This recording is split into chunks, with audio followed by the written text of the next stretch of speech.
അപ്പോൾ അത്യാവശ്യം കുറച്ച് ഫ്രൂട്ട്സൊക്കെ വെച്ച് നമുക്ക് ഒരു സേമിയ കസ്റ്റേർഡ് ഉണ്ടാക്കിയാലോ എന്ന് വിചാരിച്ചു. അടുപ്പ് കത്തിച്ച ശേഷം അടുപ്പിലോട്ട് വെച്ച് കൊടുക്കുക. 1 ടീസ്പൂൺ അളവിൽ നല്ല നെയ്യും അങ്ങോട്ട് ഒഴിച്ച് കൊടുക്കുക.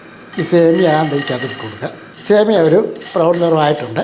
സേമിയ മാറ്റി വെച്ചതിന് ശേഷം പാലൂടെ ഒന്ന് റെഡിയാക്കണം. ഇതൊരു 3/4 ലിറ്റർ പാലാണ്. ആ പാൽ അങ്ങോട്ട് ഒഴിച്ച് കൊടുക്കുക. പാൽ നല്ലപോലെ ഇളക്കി കൊടുത്ത് ഇനി നമുക്ക് കുറച്ച് പാല് ഞാനൊരു ബൗളിലോട്ട് ഒഴിക്കുകയാണ്. ഞാനൊരു 1.5 ടേബിൾ സ്പൂൺ കോൺഫ്ലവർ എടുത്തിട്ടുണ്ട്.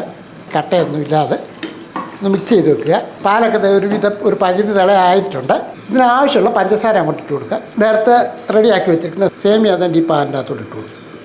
ഇതിപ്പോൾ തിളയായി വരുന്നുണ്ട്. ഈ സമയത്ത് തന്നെ നമ്മൾ ഈ കലക്കി വെച്ചിരിക്കുന്ന കോൺഫ്ലവർ അങ്ങോട്ട് ഒഴിച്ച് കൊടുക്കുക. ഇത്തിരി അങ്ങ് ടൈറ്റായി വരണ്ട. ഇതേപോലെ ഈ ഒരു രീതിക്ക് വേണം അത് റെഡിയാക്കാൻ. ഇനി നമുക്കിത് വേറെ പാത്രത്തിലോട്ട് മാറ്റാം. ഫ്രിഡ്ജ് വെച്ച് നല്ലപോലെ തണുപ്പിച്ചെടുക്കണം. ഇത് നമുക്ക് അതിനാവശ്യമുള്ള ഫ്രൂട്ട്സൊക്കെ എടുക്കണം.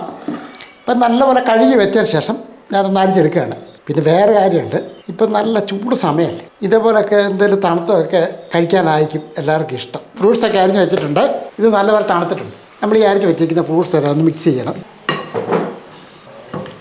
ഇപ്പം നമ്മുടെ ഫ്രൂട്ട്സ് കുറച്ച് ഇതിൻ്റെ അകത്തോട്ട് ഇട്ട് കൊടുക്കുക. ഇതൊന്ന് ഇളക്കിയിട്ട് ഇത് കുറച്ച് കസ്കസാണ്.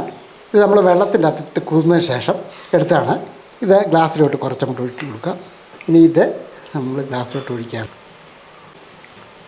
കസ്കസ് എല്ലാം താഴെ കിടക്കുകയാണ്. അതൊന്ന് മിക്സ് ചെയ്തെടുക്കാം. ഒരു ഫ്രൂട്ട്സ് എടുത്ത് മുകളിലോട്ടിട്ട് ഇതേപോലെ തന്നെ നിങ്ങൾ ചെയ്തെടുത്തോണം കേട്ടോ. എല്ലാവർക്കും ഇഷ്ടപ്പെടും. നല്ല അടിപൊളി വെള്ളം.